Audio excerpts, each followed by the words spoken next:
This is Agriculture Today, and I'm Shelby Varner with the K-State Radio Network. A cattle market update with Derrell Peel, Oklahoma State University livestock economist, begins the show for today.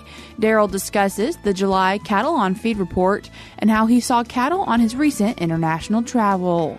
Continuing the show is Susan Metzger, director, and Melissa Harvey, communications and marketing coordinator for KCARE and the Kansas Water Institute, as they talk about what people can find at the upcoming Flickner Innovation Farm Demonstration Day.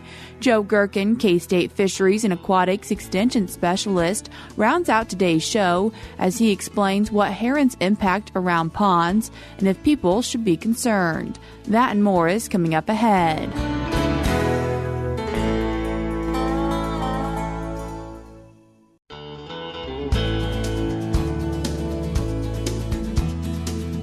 Tuned into Agriculture Today. I'm Jacob Cloughton for Shelby Varner, and we kick off our Monday show with a cattle and beef market update given by Oklahoma State livestock economist Derrell Peel. Derrell, thank you for taking the time to join us today. You bet. I'm happy to be here. To open up our discussion, Derrell, the most recent cattle on feed report from the USDA came out last Friday, July 19th. What are some of the key points within that report? Yeah, so we got the July cattle on feed report last Friday. And so this report came in with a cattle on feed inventory for July 1 that was 100.5%. It rounds up to 101%, but really just up 0.5% over a year ago. The placement number came in at 93% of last year, and the marketing's number was 91% of last year. So the report in general was a little bit more friendly compared to pre-report expectations, I think. The placement was lower. The marketing's number was pretty close to expectations. And the on-feed total comes in just slightly lower, maybe by 1% compared to the average pre-report guess. The other thing that's kind of important to keep in mind about this report is that we actually had 2 less days in June of 2024 compared to June of 2023. So it doesn't happen. We quite often vary by 1 day, but it's not too often we vary by 2 days. So 2 days less. So that marketing's number, for example, at 91%, if you adjust that for the fact that there were actually 2 less days, it's pretty much a number that's even with a year ago. Still a pretty respectable marketing number, but we just had less days in the month of June this year. What does the breakdown look like in terms of the number of heifers versus steers on feed at this time? Yeah, so this July report is a quarterly report. It gives us a breakdown of steers versus heifers on feed. That was one of the numbers we were looking at in particular, the heifer number. Of course, we didn't get the mid-year cattle inventory report this year, so we got no update on where we're at with heifer retention. But the heifers on feed kind of gives us an indication. Actually, a little bit surprising, I think, that heifer number came in even with a year ago, just about exactly even with a year ago. So that percentage actually jumped up from the previous quarter. So what that says ultimately is that we don't appear to be saving any heifers yet, retaining any heifers for herd expansion. We've seen the slaughter rates for heifers and steers running pretty similar recently. No decline in heifer slaughter relative to steers. And this report, this placement number or cattle on feed number for steers versus heifers would confirm the idea that we're still placing a fair amount of heifers and we're continuing to feed and slaughter those heifers rather than saving them for herd rebuilding. Derrell, what is the current status of the cash cattle market? Yeah, if we look at feeder cattle markets first, we've been a little bit flat the last couple of weeks since the 4th of July, although they were a little bit stronger this most recent week. I think this is just a summertime thing for the most part, but so the feeder cattle markets, again, holding pretty steady. We're at near record levels for the big feeder cattle. The calves are a little bit down from their spring highs still. Fed cattle markets, of course, continue to be, again, very close to record levels. We actually set new records just a couple of weeks ago. Up north, there were some fed cattle traded on a live cash basis for over, for $2 a pound or $200 a hundredweight. So we continue to see, very strong prices here. We've got the differential between the northern and southern fed cattle markets that's become fairly common the last few years. So the Southern Plains are running about $9 or $10 a hundredweight on a live weight basis behind the northern market. Again, a little bit flat since the 4th of July, but these markets are awfully strong. Now, we do see what has developed and become kind of common the last 3 or 4 years is for a little bit bigger differential between the northern and southern fed cattle markets. So we're running about $8, $9, almost $10 at times back with the southern markets at a discount to the northern markets. And again, that's just kind of the way the markets have evolved in recent years. We've seen it consistently. This is the 4th summer in a row we've seen that kind of summertime pattern develop. But all of that said, we still have very strong fed cattle markets. We'll get through the summer here, and then we're probably looking at some additional strength in these markets as we move into the last part of the year. Derrell, what are you seeing in the cattle futures market right now? Futures markets, of course, are subject to a lot of influences, and so they kind of do their own thing in the short run. These markets have continued. I think the futures markets, by and large, have continued to struggle a little bit to sort of catch up with the cash market fundamentals. We're chasing a very tight supply in these cash markets. That's reflected with these near record prices. Futures markets just seem to be resistant to the idea that we're going to move even higher on these cash markets. So, but in general, they're moving along pretty well. They will catch up at some point in time. It just may take a little bit longer. Continuing our market update, Derrell, what is presently happening with boxed beef prices? Yeah, the boxed beef market has dropped off a little bit since the 4th of July. And again, that's a summertime thing. The seasonal demand. I mean, once we get through the 4th of July, we don't have another holiday really till Labor Day. And with the heat of summer, grilling slows down a little bit.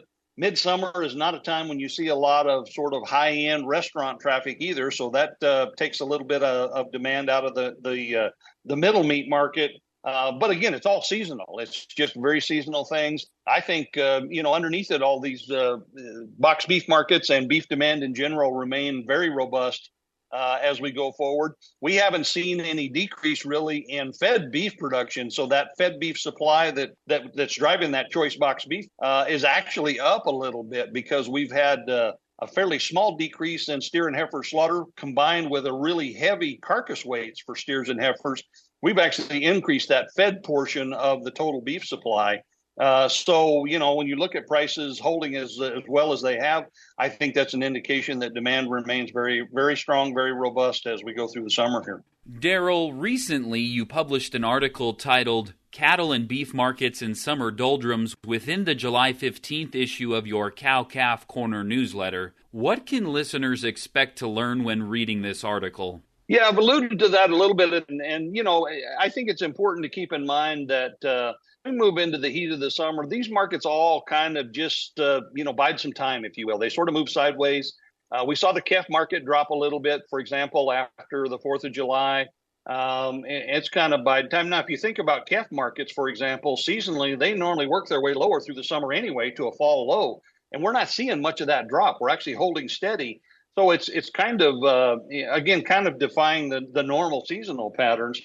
But, for box beef to drop off a little bit after the 4th of July, for fed cattle markets to kind of stagnate a little bit, again, that's that summer doldrums. And I think that's what it is. We had some very, very hot weather for a while, and some places are getting a little bit of break here more recently. But, it's just pretty much a normal summer thing to see these markets kind of mark some time as we go forward here. To get through the month of July, get towards August, and by mid-August, certainly, then we're starting to think about Labor Day and the fall, and we'll see these things pick up a little bit. To wrap up our conversation, Derrell, would you share some highlights from a recent work trip you've taken abroad?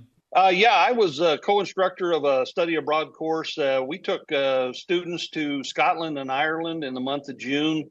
Got to travel around quite a bit and see a lot of agricultural things. We started at the Royal Highland Show in Edinburgh, Scotland, large agricultural show, much like a big state fair. Chance to see lots of cattle, lots of other livestock, machinery, all things agriculture in Scotland. So that was how we started. We traveled north all the way to the Shetland Islands in Scotland, and then back across to the west side of Scotland, crossed over on a ferry to Ireland, And we got to visit several farms. Saw some cattle feeding, finishing operation, as well as some agriculture or some crop production in Ireland as well. And then we ended up in Dublin at the end of the trip. So we were gone about 2 weeks with the students. Lots of agriculture, lots of culture, some historical stuff, and just a great opportunity to see things. A very enjoyable trip. Thanks again, Derrell, for taking the time to be with us today. You bet. I'm happy to be here. That was Oklahoma State livestock economist Derrell Peel with a cattle and beef market update. If you would like to learn more, you can contact Peel by sending him an email at derrell.peel@okstate.edu. Additionally, you can read the article titled Cattle and Beef Markets in Summer Doldrums in his weekly published newsletter called the Cow-Calf Corner by going to Oklahoma State Extension's website, www.extension.okstate.edu, under the Beef Extension tab on their Programs and Services page. I will also link the publication containing additional articles about the Asian longhorn tick and the impact of drought on cattle numbers in today's show notes, which are available on agtoday.net. To read the most recent Cattle on Feed report, click on the July 2024 link found in the Publications tab on the National Agriculture Statistics Services website, www.nass.usda.gov. Again, that is www.nass.usda.gov. I'm Jacob Cloughton for Shelby Varner, and we're taking a short break now, but stay tuned in because we'll be back with more up ahead.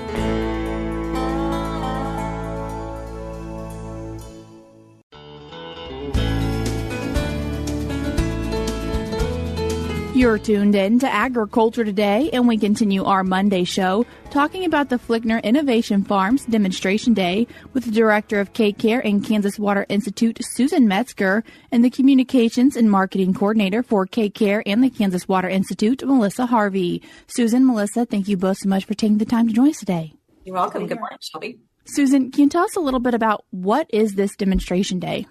Yes. So we typically have a field day or demonstration day at the Flickner Innovation Farm once or twice per year. And it's particularly exciting because we have a long-standing relationship with the Flickner family, who has a fifth-generation working farm near Mound Ridge, Kansas, that has a variety of crops and, particularly exciting, a variety of technologies that they test and demonstrate at any given point in time. And so we've had the opportunity from K-State to partner with the Flickner family to do hands-on research related to runoff, irrigation management, and overall improvement in ag technology. And so we're really excited that this summer we have this opportunity to co-host a demonstration day with the Flickner family at their farm in Mound Ridge on August 1st. And Melissa, our communication and marketing specialist, has been really key in working with the family to design the day. So Melissa, you want to share a little bit about what people will see? So people are invited to come out to the farm in Mound Ridge on August 1st. We're going to start at 8 a.m. bright and early before it gets too hot. And it's going to be a come and go event this year, which is going to be a little bit different than years past, where we would have a set program, a set agenda. This year, it's going to be slightly different. So as a true demonstration day, we've invited a lot of the partners at the Flickner Innovation Farm to be there and to showcase what they're doing, not just their products, but how those products are being used on the farm in real time, so that producers, members of the public can come and see how they work. So it'll be a variety of irrigation technologies, different management strategies, remote sensing, you name it. They have everything going out there at the Flickner farm. Melissa, you mentioned that the day will get kicked off at 8 a.m., but when will it wrap up? That's going to be at around 11 a.m. So we're confining ourselves to the morning. So when people show up at 8 a.m., they'll be able to have some coffee, some breakfast pastries, The Flickners are always very hospitable, and the field days and demonstration days are no different. Do people need to RSVP, register, or is it really just show up at the Flickner Innovation Farm? We would love it if people would register first so that we have an idea of how many people to expect, and they can register through the KCARE website. There's a link available there. For people who are planning on attending, what different technologies and partners could they be seeing there? One of the great things about this partnership with the Flickner Innovation Farm, and we always marquee this in a sign right by their farm, because the number of partners grows every year. Partners who are the distributors or makers of each of the technologies that are sharing, but also our agency partners, including the Kansas Water Office and the Kansas Department of Agriculture, are always there and key partners. Melissa, who are a couple of our other partners that are key to highlight? So this year we're really focusing on irrigation and water conservation.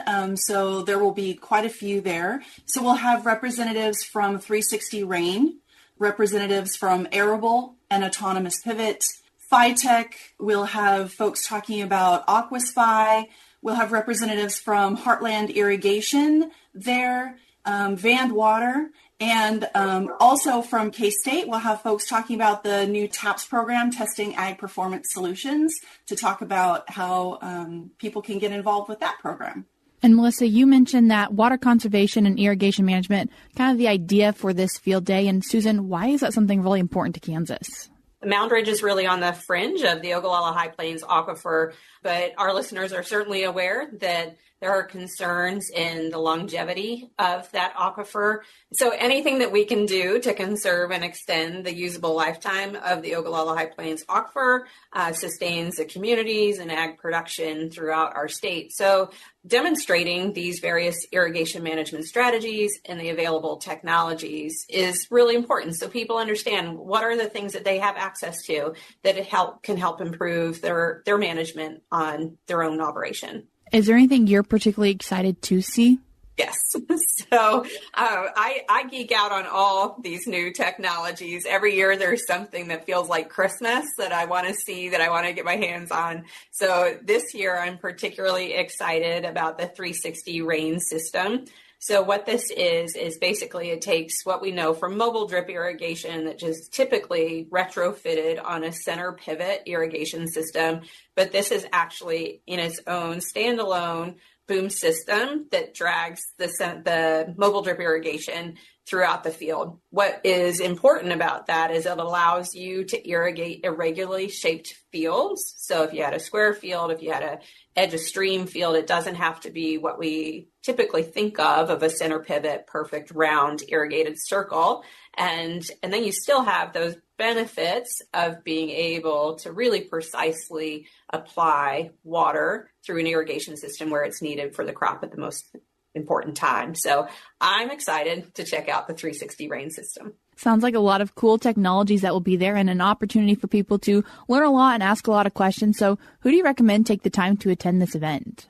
We are excited to welcome everyone. You know, as someone who has gone to a lot of different field days and someone who does not have a background in agriculture, these days are so interesting and fun to learn because Kansas is agriculture. So it really gives you a chance to get in front of, you know, what powers a lot of our state and see how it works. But, you know, we're welcoming everybody from the public, producers, interested members of the community, and you don't have to be from the Mound Ridge area. We've welcomed folks from all over the state. So anybody who has an interest in seeing these technologies working, you know, and getting up close and personal with them, you're welcome to attend. As we round out today's conversation, Susan, wanting to make a mention of something that's really helped this Flickner Innovation Farm Demonstration Day come together and be possible. So this particular demonstration day and the things that we're highlighting, several of the components are made possible this year from funding through the Kansas Water Office. So this past year, the Water Office, with funding from the Kansas legislature, was able to offer a new funding stream called the Kansas Water Plan Partnership Initiative, KWPPI. And so we were fortunate, K-State, KCARE, and the Water Institute were fortunate to be able to apply on the Flickner's behalf for 2 projects that we'll see next Thursday.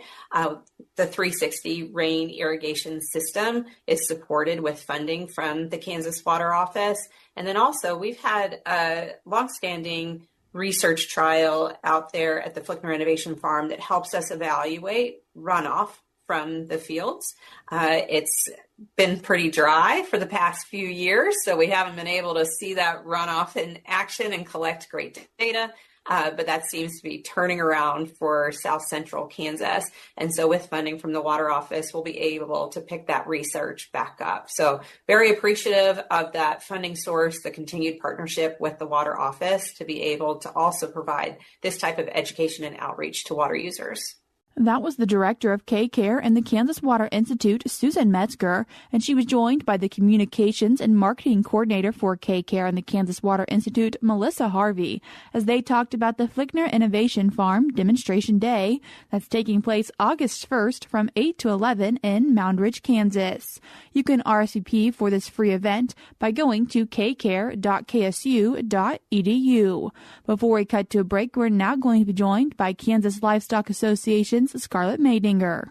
The analysis of the National Beef Checkoff found that each dollar invested for the most recent 5-year period from 2019 to 2023 positively impacted domestic beef demand and U.S. beef exports, returning $13.41 to producers. In addition to calculating return on investment, data was used to simulate market conditions for beef demand in the absence of national checkoff investments. Had there not been any investments in demand-driving activities from 2019 through 2023, total domestic beef demand would have been 2.4 billion pounds lower per year. Steer prices would have been 7.8% lower per year, and U.S. beef demand in export markets would have been 372 million pounds lower in the 7 major importing countries included in the analysis. The study also evaluated the National Beef Checkoff's direct effect on producers who pay into the program and its indirect effects on the broader U.S. economy. To quantify the total impact of the checkoff on the industry, the study utilized the beef demand and U.S. beef export percentages derived from the return on investment analysis. The resulting data indicated the checkoff added an incremental $3.3 billion to the beef industry in 2023. This led to positive indirect effects on the U.S. economy through strengthening employment by almost 47,000 people, increasing employment income by $2 billion, adding a total of $4.1 billion in value, and growing the gross domestic product by $9.5 billion. To see the full study, go to drivingdemandforbeef.com. I'm Scarlett Maydinger. We're cutting to a short break now on Agriculture Today, but stick around because we have more for you ahead.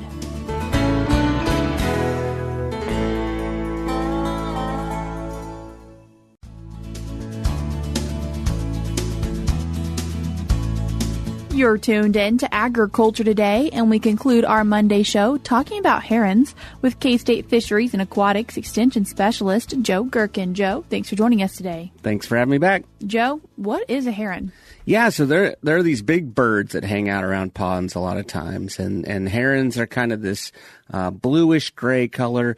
They can be about 4 feet tall, really big for a bird, and they weigh about 3.5 pounds, which doesn't sound like a lot to you or me, but if you think about needing to fly around all day long, that's actually a pretty heavy bird. And so in order to be able to fly, they have to have really big wings, and their wingspans can be 6 or 7 feet wide. So really big birds, really big beaks, and we're talking about them today because they like to hang out around ponds where their favorite food likes to live. And so their favorite food is fish, and so that's not all that they eat, but a majority of their diet is fish. They'll also eat frogs, they'll eat crayfish, they'll eat bugs, pretty much anything they can catch, but they're really, really good at catching fish. And so they're around their ponds. I get questions quite often about, hey, are these a problem? So I thought we'd chat about that today. Sometimes do you see the herons returning to the same pond year after year? Yeah, so these birds can live like 15 to 20 years and maybe upwards of that, but that's probably the common range. And they kind of get like their favorite little area that they'll come back to year after year. And when they do that, they might have a favorite pond. And so they can be territorial. They can go to these ponds and kind of establish like, hey, this is my area. They'll let other birds come in if they know them, but sometimes they'll scare them away. It kind of depends on the community type structure, how much food is there. But you might see them time after time, and that can be a fun thing. If you're out trying to raise some fish and harvest fish, it might not be the greatest thing. Is there anything people should be worried about when it comes to herons being by a pond?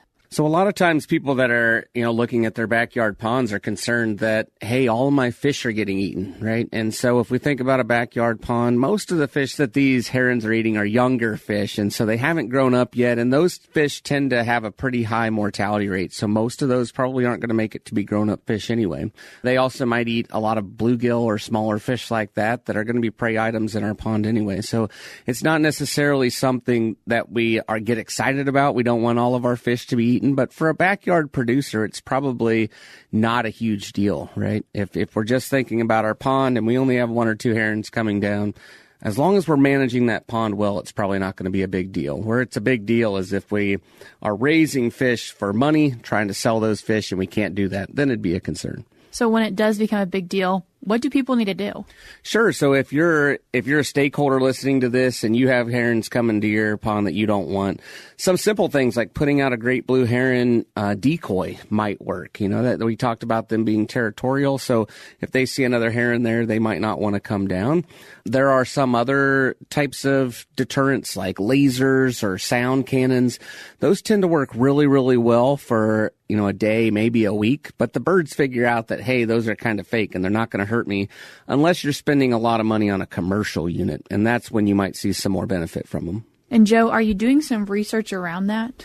Yeah, so we had a study funded by the North Central Regional Aquaculture Center, and they are funding this project to see, hey, at a fish production facility where they're raising fish for money, can we use lasers or sound systems that cost tens of thousands of dollars? But that's, it might be worth it if these systems can keep the herons away. If we think about large number of herons feeding day after day at a fish farm, that's taking a lot of revenue out of those producers' pockets. And so we have a graduate student in my lab named Grace Lansdell that is leading a study looking at whether these deterrents work well to keep these predators, mainly herons, out of these fish production facilities. If people are wanting to find more information on this, Joe, how could they do that? Yeah, we just had a fantastic video created through the Kansas State Research and Extension Wildlife Group. And so if you go to KSRE Wildlife on YouTube, you can find a whole bunch of videos. There are other videos that can be useful for helping you manage your ponds or wildlife systems. But there's a specific video looking at or talking about these deterrents and their effectiveness. It was really well done. It's really excited to get it out there. Joe, I appreciate you taking the time to join us today and share with us some information about herons. Thanks for having me. That was K-State Fisheries and Aquatics Extension Specialist Joe Gerken. I will link that video in today's show notes on agtoday.net. That's all we have for you today on Agriculture Today, but we'll be back with more for you tomorrow.